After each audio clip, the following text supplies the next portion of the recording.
அன்பான உள்ளங்கள் அனைவருக்கும் இனிய வணக்கம்.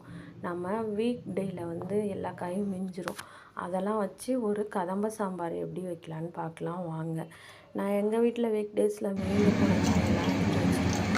கேரட்டு, கத்திரிக்காய், கொத்தவரங்காய், அதுக்கப்புறம் தக்காளி, வெங்காயம், எல்லாம் எடுத்து வச்சுருக்கேன்.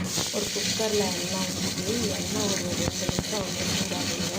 அவங்க நல்லா சூடானதுக்கப்புறம் கடுகு பொரியுங்க. கடுகு பொரிஞ்சதுக்கப்புறம் ஜீரகம் போட்டு பொரிஞ்சதுக்கப்புறம் ஃபஸ்ட்டு வெங்காயம் நல்லா வணக்கணுங்க. வெங்காயம் கொஞ்சம் பொன்னிறமாக அதுக்கப்புறம் தக்காளி நல்லா வணங்கினதுக்கப்புறம் நம்ம என்னென்ன காய் வச்சுருக்கோம் எல்லா காயும் நல்லா உப்பு மஞ்சள் போட்டு வதக்கிக்கணும். ஒரு 1 நிமிஷம் வதக்கிக்கோங்க. அவங்க நல்லா வதங்கி வந்ததுக்கப்புறம் நீங்கள் தண்ணி ஆட் பண்ணணும்.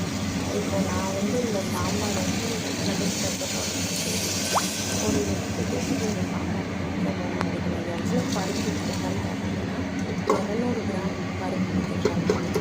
அது கூட வீட்லேயே அரைச்ச குழம்பு மிளகாய் தான் நான் எப்போதுமே யூஸ் பண்ணுவேன். அதை ஆட் பண்ணுறேன். அப்புறம் சுவைக்காக பூண்டு யூஸ் பண்ணுறேன்.